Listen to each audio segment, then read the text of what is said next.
Hi, my name is Robin Farmer, and I'm the author of Malcolm and Me. And today I will be reading the opening chapter to my debut novel, my book baby. But first, let me say thank you for inviting me to participate. So, what is my book about? It's about a young teen's search for that elusive thing called truth at a time when the most important adults in her life have trouble telling it.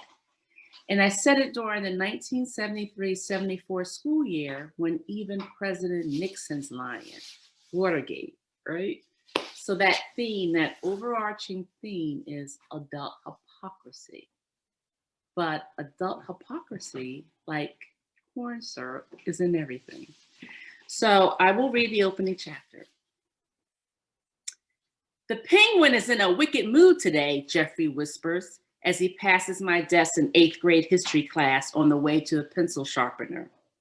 I sit in the back because it's mission impossible to see the blackboard from behind my hair, which has been inspired by social justice activist Angela Davis, my idol. I'm in the last seat in the last row next to a bank of windows overlooking the schoolyard. Far from Sister Elizabeth's desk, it is the best seat in class. Big hair has its perks. Mr. Mulligan, share with the class what you just told Roberta. Sister Elizabeth says, rising from her huge wooden desk at the head of the classroom. Tall and ruler straight, she has unfriendly blue eyes under her horn-rimmed glasses and zero patience. As with all nuns, her age is a mystery. We can't tell if her hair is gray or if she's bald under her habit. Unlike most nuns, she still wears the corny old-fashioned kind of habit, even though it's 1973. On the flip side of being scary, she loves to sing and has a butter-smooth voice and a laugh I rarely hear but dig because it is so free and loose, so unlike her. Nothing, sister. I just asked her to move her foot so I wouldn't trip, he says, the red splotches on his pale cheeks deepening. He shuffles to his seat up front by her. Unlike you, I am not uneducable. I told you earlier to keep your trap shut. I am in no mood for shenanigans today. Sister's voice sounds scratchy, like she's fighting a cold. She makes her what smells bad expression, snatches up an eraser, and wipes the board clean. Let's return our attention to chapter 6 in your history books. Review the 5 rights proposed in the Declaration of Independence, and then we'll have a discussion. Scanning the room, her disapproving eyes linger on my gigantic halo of hair, which she called distracting. My afro is even bigger and bolder than it was when she made me move my desk out of alphabetical order and plunk it behind Mary Zito. Guess that's punishment for both my fast-growing hair and increasing Black pride. Sister Elizabeth nods at my closed textbook, shorthand, to start reading now. I had already jumped ahead and completed the review assignment yesterday, but I chill out. No need to wind her up. 2 more classes and I'm heading home, where special birthday gifts await the new teen me.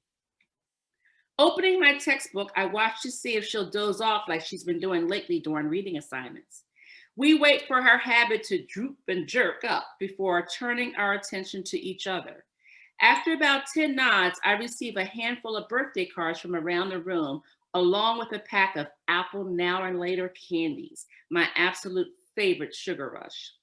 The candies to get from Donna, a share wannabe and eyeshadow junkie, who flirts with dimple-faced Gary as Sister Elizabeth catnaps. His pearly teeth and green eyes framed by lush lashes make every girl in 8th grade, Black and white, agree that Gary is so fine. Mouth-watering, I scratch off the wrapper glued to the candy and gaze out the window just as a streak of lightning, odd for this time of year, zigzags across the sky. I wait for a thunderclap that never comes. Rain falls in thick sheets from a sky covered in a gray veil, but not even this bizarre storm can spoil my birthday. Besides, my English teacher, Mr. Harvey, has an announcement this afternoon about the annual writing contest. I've come close to winning it the 2 years prior.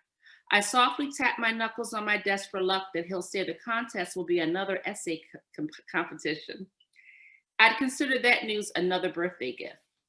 After a few minutes, our big mouths wake up Sister Elizabeth. She goes to the middle of the blackboard and writes with perfect penmanship. Among its list of self-evident truth, the Declaration asserts that all men are created equal. I perk up. History is one of my favorite subjects, so I slip the neon green candy into my pocket. Sleepy-eyed Sister turns from the blackboard and addresses us. Who can tell me why Thomas Jefferson signed a Declaration of Independence when at the time he owned slaves? She sits. Jeffrey's hand shoots in the air. Sister ignores him and calls on her pet, Eileen, a wavy-haired brainiac with crooked eyeglasses whose dull essays somehow beat mine every year. He probably didn't have a chance to free them yet. I mentally groan. For starters, that's incorrect. And two, Sister doesn't correct her. Sister looks around the room and rests her eyes on me. What do you think, Roberta? Because he was a hypocrite. Sister Elizabeth stiffens and blinks until her eyes become blue blazes. What did you say? Glaring, she rises from her seat, breathing as if she had just run up the 3 flights to our class. She peers out the window at the wind whip Old Glory on the flagpole in the middle of the schoolyard. Then she eyeballs me, fury curling her lip. I swallow hard. Without warning, she snatches her beloved yardstick and slams it against her desk with such power that it snaps.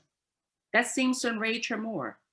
She pounds her desk with her fists and points to the closed classroom door. Who do you think you are, Roberta Forrest? Get out! Get out of my classroom, she thunders, rocking in her stumpy black heels. How dare you speak poorly about one of our forefathers who built this great nation? Eyes and mouth tight with rage, she wags her finger at me. Get back in the boat. Go back to Africa. We never needed you people in the first place.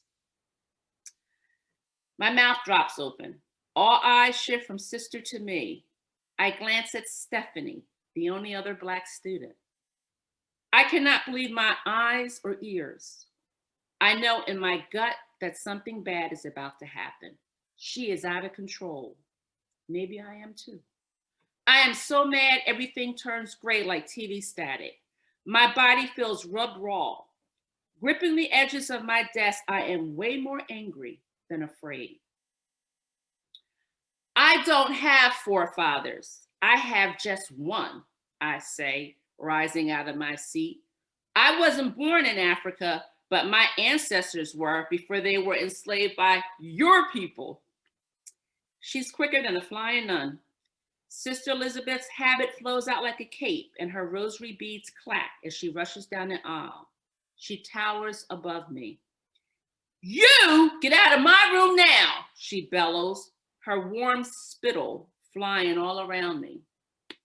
Scowling, I wipe my face. I turn to leave when she swings her hefty arm with Muhammad Ali force and delivers a mind-blowing slap that rocks my cheekbone. I didn't see it coming, and instinctively, I throw up my hands to protect myself. Pushing outward, I accidentally strike the top of her armpit. The chain of her glistening crucifix scratches the knuckles of my retreating fists. Ooh, she just punched Sister, Elizabeth whisper shouts. Gasp echo around the room. I want to apologize, but Sister's second slap, stronger than the first, snaps my head sideways. And then, like the Twilight Zone, the unthinkable happens. Before I can catch myself, my hand deliberately curls up and blindly slams into a pillowy softness that makes me want to throw up. Jesus, I just hit Sister in her titty. My stomach ping-pongs with shame. My wide-eyed classmates watch in shocked silence as sister saves her best shot for last, a fury-fueled pop that makes my ears hum. Cradling my lava-hot cheek, I jump back out of hitting range, even though I want to bend her fingers back until they break. But she's a sister. I can't. Where is God? I wonder. Because he's not here with me or in Sister Elizabeth's heart. I glance at the crucifix on the wall above the blackboard. He wasn't there either, because this madness should force his son off that cross, and between me and this monster, wearing God's gold wedding ring. But it doesn't. Tears nearly blinding me, I flee the classroom. Sister follows, tossing my book bag out behind me. Backtracking, I scoop it up as her screechy voice echoes in the hallway and draws curious teachers out of their classrooms. Go to Mother Superior and tell her you just struck me twice, you unbelievable miscreant. I never want to see the likes of you in my classroom again. I brace myself, expecting a lightning bolt to zap my back as I wobble through the hallway and head down 3 of the longest flights of stairs in my life to report to the main office. I shiver right down to my bones with every step, knowing electrocution is better than expulsion. So thank you. That's the first chapter of Malcolm and Me. I think it's a book that is ripe for intergenerational discussion, because this happened in the 70s, but we know there are lots of echoes happening now, right? Because when this kid is growing up, we had the Black Power movement. Now we have Black Lives Matter. When she was growing up a few years prior, Shirley Chisholm ran for president. Didn't matter that she couldn't win. She made Black girls stand up stronger, not stronger, but straight. Well, stronger and straighter, right? And today we have Kamala Harris making Black and brown girls around the globe stand up stronger and straighter. When Roberta questions Thomas Jefferson, she is dismantling American mythology. Today we have young students who not only dismantle it, they pull down monuments to it, right? Watergate, Nixon, Trump, need I say more? So the echoes are all there to talk about. And I think historical fiction is a good way to get into issues that are sensitive, right? So again, thank you for letting me participate, and Happy New Year.